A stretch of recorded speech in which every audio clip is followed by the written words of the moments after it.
नमस्कार दोस्तों, स्वागत है आप सभी का हमारे न्यूज 20 टीवी पर। दोस्तों, मैं आज आपके लिए लाया हूं देश और दुनिया की 20 बड़ी खबरें।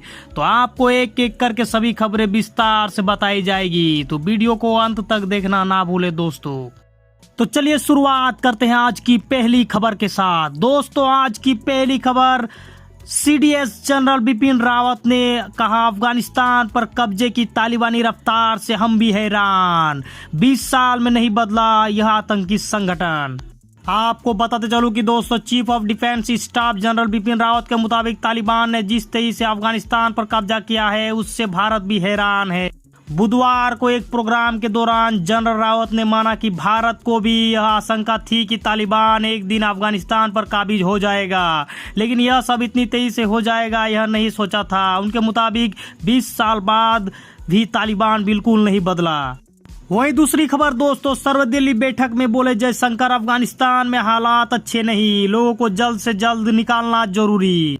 आपको बताते चलूं कि दोस्तों, अफगानिस्तान संकट पर चर्चा करने की सर्वदलीय बैठक जारी है। इस बैठक में अफगानिस्तान को लेकर भारत की आगे की रणनीति पर चर्चा होगी। इसके अलावा इस बैठक में अफगानिस्तान में भारत के निकासी मिशन और राजधानी काबुल समेत तालिबान के कब्जे वाले शहरों में बिगड़ते हालात पर चर्चा की जाएगी।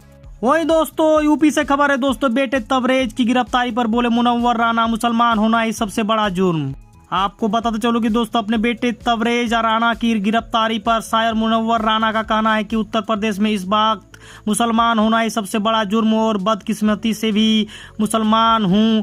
उन्होंने फिर से यूपी सरकार पर तंज कसते हुए कहा कि पुलिस को मेरा भी एनकाउंटर कर देना चाहिए। वही दोस्तों, असलहों का शौकीन मुनव्वर राना का बेटा तबरेज राना गिरफ्तार।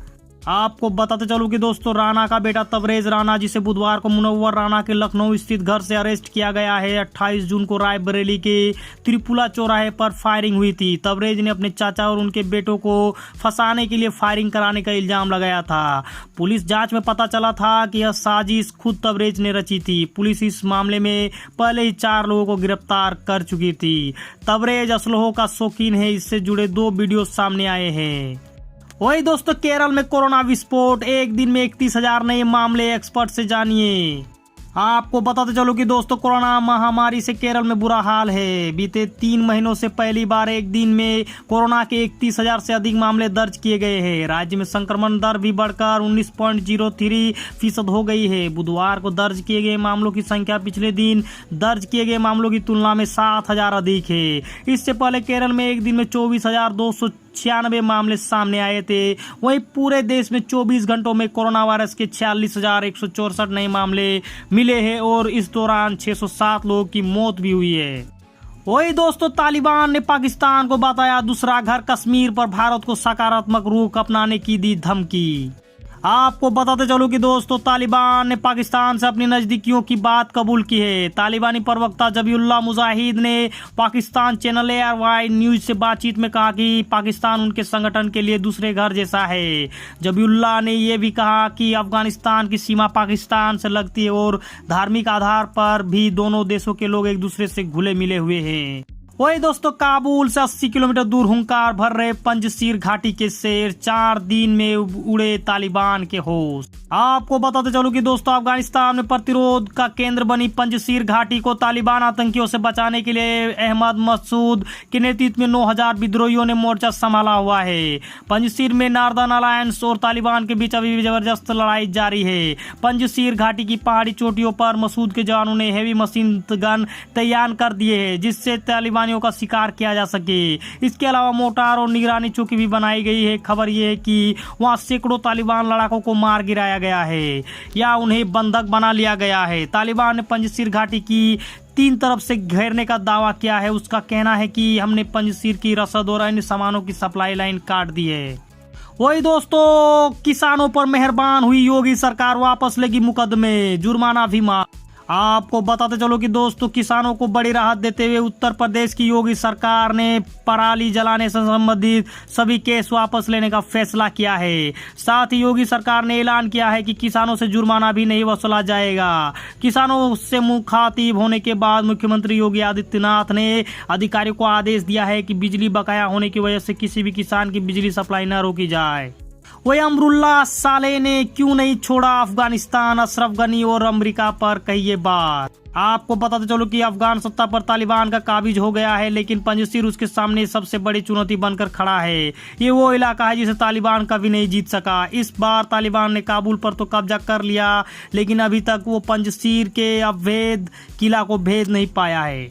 वही दोस्तों कर्नाटक से खबर है दोस्तों। कर्नाटक के मैसूर में एमबीए स्टूडेंट के साथ गैंगरेप, दोस्त के साथ चामुंडी हिल में गई थी बाइक राइड पर। आपको बताते चलो कि दोस्तों कर्नाटक के मैसूर में एमबीए की पढ़ाई कर रही 22 साल की एक युवती के साथ गैंगरेप की घटना सामने आई है। अपने एक दोस्त के साथ चामुंडी हिल एरिया में बाइक राइड पर गई युवती के साथ 6 लोगों ने इस वारदात को अंजाम दिया। विरोध करने पर दोस्त की भी पिटाई की गई। मुख्यमंत्री बसवराज बोम्मई ने खुद मामले पर संज्ञान लेते हुए आरोपियों की गिरफ्तारी के आदेश दिए हैं। वही दोस्तों राजस्थान में 30 अगस्त से बारिश का तीसरा चरण, 10 जिलों में येलो अलर्ट जारी। आपको बताते चलो कि दोस्तों राजस्थान में 30 अगस्त से तीसरे चरण की बारिश की शुरुआत होगी और पहले ही दिन 10 जिलों में आसमान से मेहर बरसेगी। बारिश का जोर इस बार भी पूर्वी राजस्थान पर ही रहेगा। हालांकि जोधपुर संभाग के कुछ जिलों में हल्की बारिश दर्ज हो सकती है। मौसम विभाग की माने तो सितंबर के पहले सप्ताह में अच्छी बारिश के योग बन रहे हैं। इसे देखते हुए कहा जा सकता है कि राजस्थान के कुछ इलाकों में भारी बारिश भी हो सकती है। उधर बारिश के इंतजार में राजस्थान के कुछ जिलों में तापमान में बढ़ोतरी दर्ज हो रही है। वही दोस्तों पंजाब में तख्ता पलट की कोशिशों के बीच सोनिया गांधी ने कैप्टन को किया फोन। आपको बताते चलो कि पंजाब कांग्रेस में मचे घमासान के कारण 2022 के चुनाव के मद्देनजर आज सोनिया गांधी ने कैप्टन अमरिंदर सिंह के साथ फोन पर बातचीत की। सोनिया ने कैप्टन को कहा कि वह पार्टी का अगुवाई करे तथा 2022 के चुनाव में जीत प्राप्त करके दोबारा कांग्रेस की सरकार बनाए। सोनिया गांधी का यह बयान ऐसे समय आया है जब पंजाब के कई मंत्री और विधायक कैप्टन सरकार का तख्ता पलट करने का सपना लेकर बैठे हैं। वही दोस्तों उद्धव ठाकरे के खिलाफ एफआईआर दर्ज करेगी महाराष्ट्र पुलिस। योगी को चप्पल से मारने वाले बयान की बीजेपी नेता की शिकायत। आपको बताते चलो कि दोस्तों क्या महाराष्ट्र पुलिस उद्धव ठाकरे के खिलाफ भी उसी तरह एक्शन ले पाएगी जिस तरह केंद्रीय मंत्री नारायण राणे पर कार्रवाई की गई। उद्धव ठाकरे को थप्पड़ मारने की बात कहने वाले राणे की गिरफ्तारी के बाद अब बीजेपी के एक नेता ने पुलिस से महाराष्ट्र के सीएम के उस बयान के खिलाफ शिकायत दी है जिसमें उन्होंने कहा था कि योगी को उन्हीं की चप्पल से मारना चाहिए। वही दोस्तों मुंबई से खबर है दोस्तों। केंद्रीय मंत्री नारायण राणे की तबीयत बिगड़ी, लीलावती अस्पताल में भर्ती। आपको बताते चलो कि दोस्तों मुख्यमंत्री उद्धव ठाकरे के खिलाफ आपत्तिजनक बयान देने के मामले में जमानत पर रिहा हुए केंद्रीय मंत्री नारायण राणे की तबीयत गुरुवार को अचानक बिगड़ गई। ताजा जानकारी के अनुसार उन्हें मुंबई के लीलावती अस्पताल में भर्ती करवाया गया है। बता दें कि राणे ने हाल ही में महाराष्ट्र के मुख्यमंत्री उद्धव ठाकरे को लेकर एक बयान दिया था। इस बयान में उन्होंने ठाकरे की आलोचना करने के साथ ही कथित तौर पर उन्हें थप्पड़ मारने की बात कही थी। वही दोस्तों दिल्ली से खबर है दोस्तों। दिल्ली में जल्द खुलेंगे स्कूल कॉलेज। आपको बताते चलो कि दोस्तों कोरोना की दूसरी लहर कम होने के बाद दिल्ली में भी स्कूल और कॉलेजों को खोले जाने की तैयारियां की जा रही है। दिल्ली आपदा प्रबंधन प्राधिकरण द्वारा गठित विशेषज्ञों की एक समिति ने राष्ट्रीय राजधानी में स्कूलों को चरणबद्ध तरीके से फिर से खोलने की सिफारिश की है। सूत्रों ने यह जानकारी दी। उन्होंने बताया कि बुधवार को सौंपी गई अपनी रिपोर्ट में समिति ने अनुशंसा की है कि स्कूलों को सभी कक्षाओं के लिए फिर से खोला जाना चाहिए। वही दोस्तों भारत को मिलेगी पहली महिला सीजीआई। सुप्रीम कोर्ट के कॉलेजियम के भेजे 9 नामों पर केंद्र की मुहर। आपको बताते चलो कि केंद्र सरकार ने सुप्रीम कोर्ट कॉलेजियम की ओर से भेजे गए सभी 9 जजों की नियुक्ति को मंजूरी दे दी है। इन 9 जजों में 3 महिला भी शामिल है। इन नामों में से कोई एक आने वाली समय भारत की पहली महिला चीफ जस्टिस ऑफ इंडिया भी बन सकती है। वही दोस्तों जहरीली शराब कांड, एडीजी की बड़ी कार्रवाई, 3 थाना, 1 चौकी प्रभारी सहित 9 निलंबित। आपको बताते चलो कि आगरा शहर लेकर देहात तक जहरीली शराब बेची गई। इसके बावजूद पुलिस और आबकारी विभाग सोए हुए थे। 3 दिन में 10 लोगों की मौत के बाद अधिकारी दौड़े। बुधवार शाम को 4 की मौत जहरीली शराब से होने की पुष्टि हुई।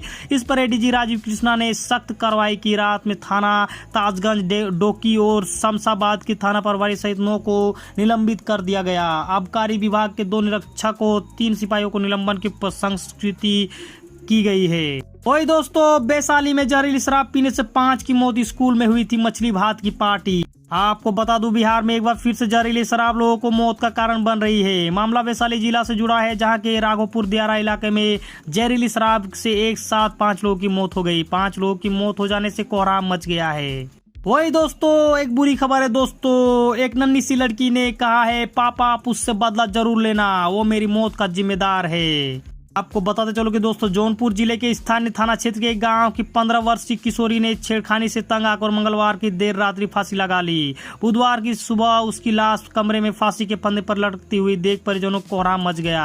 मौके से परिवार के लोगों को एक सुसाइड नोट मिला जिसमें छेड़खानी करने वाले का नाम व पता और मारने की कारण भी लिखा गया। वही दोस्तों अफगानिस्तान से खबर आतंकियों के हवाले अफगान साथियों 6 साल अमेरिका की कैद में रहने वाले खूंखार आतंकी को तालिबान ने बनाया रक्षा मंत्री। आपको बताते चलो कि काबुल पर कब्जा करने के बाद अब तालिबान सरकार बनाने की कवायद शुरू कर दी है। सरकार गठन से पहले अफगानिस्तान को चलाने के लिए तालिबान अलग अलग विभागों का प्रमुख नियुक्त कर रहा है। इसी क्रम में तालिबान ने दुनिया की सबसे खतरनाक जेल के कैदी और शांति वार्ता के विरोधी रहे आतंकी को देश का रक्षा विभाग की कमान सौंप दी है। 20 साल बाद अफगान में वापसी करने वाले तालिबान ने ग्वांतानामो बे जेल के पूर्व बंदी मुल्ला अब्दुल कयूम जाकिर को अफगानिस्तान का अंतरिम रक्षा मंत्री नियुक्त किया है। तो दोस्तों आज के लिए बस इतना ही दोस्तों। अगर हमारी वीडियो आपको पसंद आए तो वीडियो को लाइक करें, शेयर करें और सब्सक्राइब करें दोस्तों। और इस तरह का डेली न्यूज अपडेट पाने के लिए बेल आइकन को दबाना ना भूले। नमस्कार, आदाब, जय हिंद, जय भारत।